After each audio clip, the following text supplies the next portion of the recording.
Welcome back. ہم بات کر رہے ہیں ایک تھا تیتر ایک بٹیر, اور بریک پہ جانے سے پہلے فوزیہ وہاب صاحب ایک سوال اٹھایا ماروی مومن صاحب نے کہ لا اینڈ آرڈر کا ایشو ہے, فلڈ افیکٹس کا ایشو ہے, بھوک اور غربت کا ہے. تو کیا وجہ ہے کہ حکومت ان ایشوز پہ فوکس نہیں کر سک رہی؟ اور ہم نے یہ بھی چیز دیکھی کہ مڈ نائٹ سیشن جو ہوا ججز کا, اس کے بعد ملک میں 3 دن تک ایک ہیجان کی کیفیت رہی, اور آج سڈنلی وہ انڈیفینیٹلی ایڈجرن ہو گیا. اس کی کیا وجہ ہے؟ جی یہ بڑا افسوسناک واقعہ ہے. مجھے بڑا دکھ ہوا یہ دیکھ کر کہ انہوں نے اس کو کیوں ایڈجرن کیا. ان کو چاہیے تھا کہ جب انہوں نے اس کی پروبنگ کا آغاز کر دیا ہے, ان کو چاہیے تھا اس کو تکمیل تک پہنچاتے, لوگوں کو پتہ چلتا کہ آخر کس نے کیا ہے. خواہ وہ ایگزیکٹو ہو, خواہ وہ میڈیا ہو, لوگوں کے سامنے تو آنا چاہیے تھا. لوگوں کو پتہ ہونا چاہیے تھا کہ کس نے یہ ان کے ساتھ ظلم کیا ہے اور کیوں ایسا ہوا ہے کہ 3 دن تک جوڈیشل ایکٹیویزم کی وجہ سے گورننس سفر کر رہی ہے.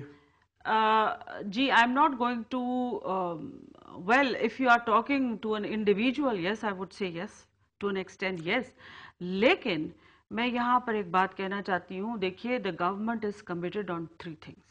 ایک تو یہ ہے کہ دہشت گردی کے خلاف جو جنگ ہے اس پر ہمارا فوکس ہے.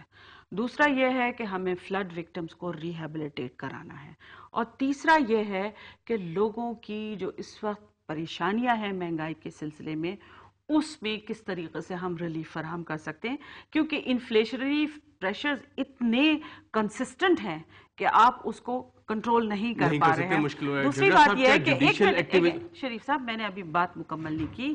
دیکھیے ابھی بھی سیلاب ختم نہیں ہوا ہے, لیکن اس کے باوجود 6.5 لاکھ لوگوں کو وطن کارڈ ڈسٹریبیوٹ ہو چکا ہے اور ریہیبلیٹیشن کا پروسیس سٹارٹ ہو گیا ہے.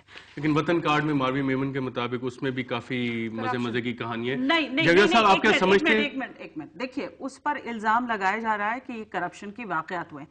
جیسے کرپشن کا کوئی واقعہ ہوتا ہے, جیسے ہمیں پتہ چلتا اس کو فوراً پکڑ لیا بھی جاتا ہے. آپ یہ بھی دیکھیے.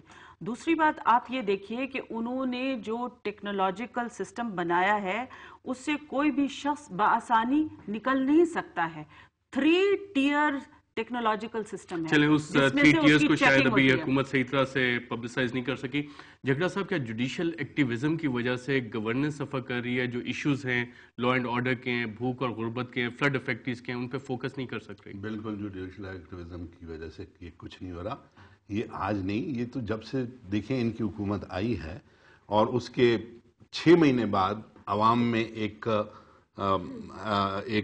فیلنگ آئی ہے کہ جس چیز کے لیے, جس مقصد کے لیے انہوں نے ڈیموکریٹک فورسز کو ووٹ دیا تھا اور اس حکومت کو لے کر آئے تھے, وہ ڈیلیور نہیں کر پا رہی. وہ چینج نہیں لا رہا ہے جو چینج انہوں نے ایکسپیکٹ کیا تھا.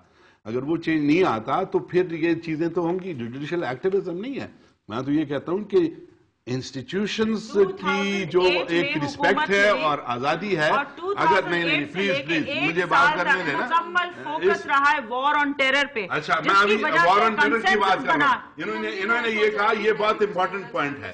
انہوں نے یہ کہا ہے کہ وار آن ٹیرر جو ہے اس پہ ہماری کنسنٹریشن ہے, and we are actually looking into that کہ اس کو اگر اس پہ ان کی واقعی سیریس کنسنٹریشن ہوتی, the first thing which they should have done is to implement the 14-point joint resolution of the parliament. جرا صاحب یہ 14 پوائنٹ والی بات کو میں دہراؤں گی, بالکل صحیح کہہ رہے ہیں, وہ نہیں ہوا امپلیمنٹ. لیکن آتے ہیں کن 3 چیزوں پہ حکومت جو ہے کس کے پیچھے وہ چھپ رہی ہے. ایک وہ جوڈیشل ایکٹیویزم کے نعرے لگاتی ہے اور اس کے پیچھے چھپتی ہے. دوسرا میڈیا کو بلیم کرتی ہے, اور تیسرا پولیٹیکل ایکٹرز کو بلیم کرتی ہے. ہمیں بات کرنی چاہیے جو ایکچوئل فیکٹس آن گراؤنڈ ہیں. ایکچوئل فیکٹس آن گراؤنڈ یہ ہے کہ اگر آپ صرف فلڈ افیکٹس کی بات کرنا چاہتے ہیں, اس میں لاٹھی چارجز ہو رہے ہیں ان لوگوں کے اوپر, اور اس میں کہیں سے وہ جو کرپشن ہو رہی ہے وہ چھپ نہیں رہی ہے, اور وہ جاری بھی ہے. ایسی بات نہیں کہ آپ اس کو پکڑ رہے ہیں, آپ فیلڈ میں غلط بالکل نہیں کہہ رہی. آئی تھنک آپ کی آپ انفارمیشن سیکٹری ہیں, پاکستان پیپلز پارٹی کی سب سے لارجسٹ پارٹی ہے, رولنگ پارٹی ہے. اگر آپ کے پاس یہ انفارمیشن نہیں ہے تو پھر ساری بات آپ فکس نہیں کر سکتے. فوزیہ وہاب صاحبہ, اقبال صاحب جھگڑا, ماروی میمن صاحب, آپ تینوں کا پروگرام رپورٹر میں شرکت کا شکریہ. ناظرین, ایک تھا تیتر ایک بٹیر, لڑنے میں تھے دونوں شیر, لڑتے لڑتے ہو گئی گم, ایک کی چونچ اور ایک کی دم. اس سے کیا نتیجہ اخذ کرنا ہے ناظرین؟ آپ خوش سمجھدار ہیں. We believe in people's wisdom. آپ ہمیں اپنا فیڈ بیک بھیج سکتے ہیں reporter@dawnnews.tv پہ. اجازت دیجیے, اللہ حافظ.